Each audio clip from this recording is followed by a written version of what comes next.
Your Honor, ay parang hindi naman po maganda yung sinasabi ni ni Senator Jinggoy Estrada patungkol sa akin. Para namang ako talagang hinuhusgahan, ako'y may kaso pa lang at hindi pa napapatunayan sa hukuman. Hindi kagaya po ang ating butihing senador, nakonvict na po. Ay, wag naman po. Alam mo, Pikon, Jinggoy. Convicted ka. Yung kaso ko, problema ko yun, yung kaso mo ang ayusin mo. Your Honor, Booking. ang kaso ko po, Your Honor, hinaharap ko naman po. Yes. Order. Please, silence. Una, Yan. Magkomento lang ako dito. Ang ano mo kasi, Jinggoy, nakakapikon ka kasi. Yan ang tandaan mo. Simula pa lang sa unang hearing, pangalawang hearing, personalan na lagi ang tinitira mo kay Morales. Andyan ka bilang senador, gampanan mo yung mandato mo, pero ang mga tanong mo kay Expedia Agent Morales, personal niyang kaso. Kaya dapat lang balikan ka ni Morales ng salita na ganyan, na ikaw nga nakikialam ka sa kaso niya, na ikaw mismo is convicted ka. Yan ang tandaan mo. Convicted ka, Jinggoy Estrada. Pasalamat ka pa nga. Naandyan ka pa sa Senado. Hindi ka pa nasuspended talaga ng buong buo. Halata naman kasi, Jinggoy Estrada. Yung mga tanong mo personalan. Bakit? Nangangambisyon ka ba to be a Senate President? Kasi yan ang ugum-ugum na sinasabi ni Maharlika. Noon na ikaw daw ay ipapalit kay Suberi bilang Senate President. Jinggoy, totoo ba yung issue na yan? Halata ka, Jinggoy. Kaya wag kang magalit kung balikan ka ni Morales ng salita na ganon, dahil yung lahat ng kaso ni Morales, for your information, ilang beses niya nang sinasabi dyan na hinaharap niya at hindi pa napapatunayan sa korte at hindi pa siya convicted. Not like you, na you are already a convicted person. Okay, Jinggoy Estrada? Mahiya-hiya ka naman. Personalan, halatang sip-sip ka kay Kuting. Sip-sip ka sa administrasyong ito. Nagkaparehas lang kayo ni dyan. Yang si, Escudero. Tandaan yung dalawa kayo. Ikaw, Escudero. Kinakat mo pa yung mga salita ni Morales, Pero yung matandang si Santiago dyan na dating PDEA, binibigyan nyo ng oras ng pagsasalita na parang lulo na nagsisermon dyan sa loob ng Senado. Di ba kayo nahiya-hiya? Tandaan mo, Jinggoy Estrada, kaya ini-explain ni Morales, siya ay isang resource person, hindi siya akusado. Bakit mga personal niya na mga kaso inuungkit mo na hindi relevant sa mga pinag-uusapan sa PDEA leak dyan?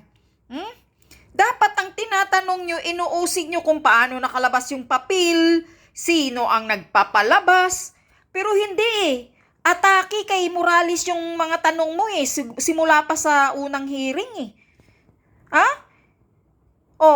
Ano akala mo? Ikaw lang ba ang marunong umaatake? Na wala pa naman napuprove sa korte yung kaso ni Morales? Ikaw, napuprove na dahil convicted ka na. Ba't hindi ka pa nag-resign sa Senado? Isa ka ng convicted. Mahiya ka naman. Halata kayo Yung style mong puro atake sa personal ni Morales at saka pati yung video, pinagsususpikan mo pa, pinagdududahan mo pa yung video na nagpunta na si yung pinag-uusapan si James Kumar at si Lisa Marcos. Sip-sip. Kipay kayo Yan ang totoo dyan. Dahil, yun nga, ang ugom-ugom, sabi pa ni Maharlika, na ipapalit daw kay Suberi. Aywan ko lang kung gaano katotoo yan. Kaya siguro, panay sip-sip personalan ang atake kay Morales. Kaya hindi ka mahiya. Kamahiya ka, Jinggoy. Convicted ka. Yan ang tandaan mo. Kahit ano pang gagawin mo, sa susunod, tandaan na namin na hindi na kayo iboboto kayong dalawa ni Escudero dyan. Puro kayo ipal. Ha? Personalan yan eh. Andyan si Morales para kasi siya ang agent na nasa papel ng investigasyon ng pre-op sa Operation Sana, siya ang nakapirma. Pero hindi ibig sabihin na siya ang gumagawa ng estorya, ng kwento doon. Na si Bongbong Bongit Marcos ay nagsusuyop ng cocaine. Hindi siya ang gumagawa. Naintindihan mo ba yon, Jinggoy Estrada? Andyan siya dahil siya ang nakapirma sa pre-operation na sana gagawin na i-operate si Bongit at si Maricel Soriano doon sa Rockwell, Makati. Hindi siya ang gumagawa ng kwento doon, kundi yung confidential agent niya. Siya lang yung nag-type at nakapirma doon dahil yun ang report ng confidential agent niya. Hindi siya ang akusado, hindi siya ang gumagawa ng report na yan na ganyan si Bongit nandoon sa Makati Rockwell nagsusuyop. Hindi siya. Confidential agent ang informer niya ang nag-report ng ganon. Kasi yung informer, yun ang nagpunta doon at sinasabi kay Pidia Morales na ganon. Kaya si Pidia Morales ang gumawa ng papel na pre-operation. Yun, Jinggoy. Hindi siya dapat ang aatakihin mo. At halata pa yung pag-aatake mo, puro personal ni Morales. Tapos ngayon magsasabi ka, aasikaso ni Morales yung kaso niya, aasikaso mo, wag pakialaman yung kaso mo? Bakit? Nung nagkaroon ka ng kaso, Jinggoy Estrada, di ba nasa gobyerno ka na? Di ba yung kaso mo, bribery? May mga kaso ka pang graft and corruption? Di ba nasa gobyerno ka? Ano yan? Di ba pira ng gobyerno yung pinag-uusapan dyan?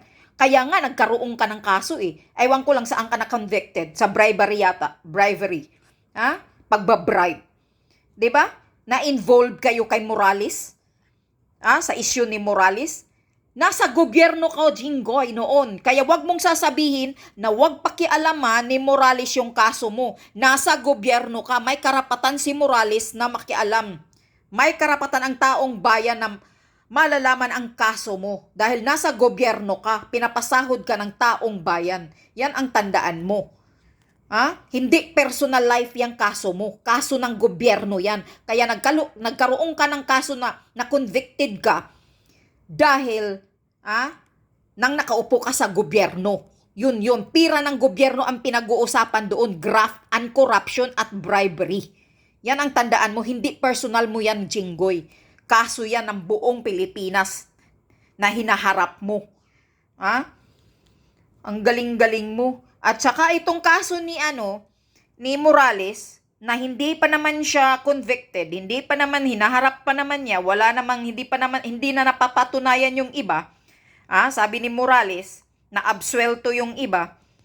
Panghaharas lang yun dahil nga totoo siyang tao sa trabaho niya kaya hinaharas siya. Kasi itong gobyernong ito, pag ikaw ang gumagawa ng matino, pag-iinitan ka. Ganon ang gobyerno ng Aquino din noon. Noong mga nakaraang gobyerno, ganon din ka mga demonyo.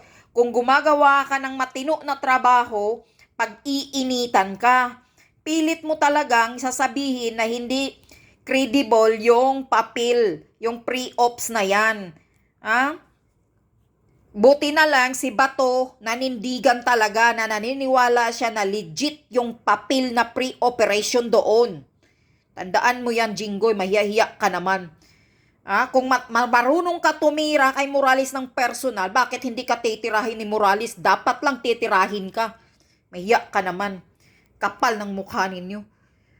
Puro inaatakin nyo na siya, pinagkaisahan ninyong lahat dyan.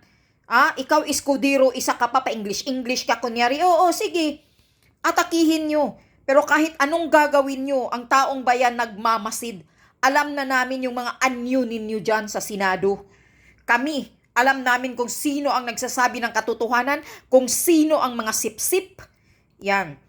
Andyan yung andyan yung sino yung animal na dalawa dyan, na si Santiago at sino pa yung iba doon na yung nasa video. Bakit hindi nyo interrogate yun. Yung dalawang tao na nagsasalita na na nakuha sa CCTV ni Morales. Bakit hindi nyo in-interrogate yung dalawa dyan? Sana yun ang tinatanong mo, Jinggoy. Bakit panay si Morales ang pilit mo talagang sinisiksik yung sarili mo sa personal na kaso ni Morales? Hindi naman relevant yan eh. Hindi naman yan, wala namang ugnayan yan sa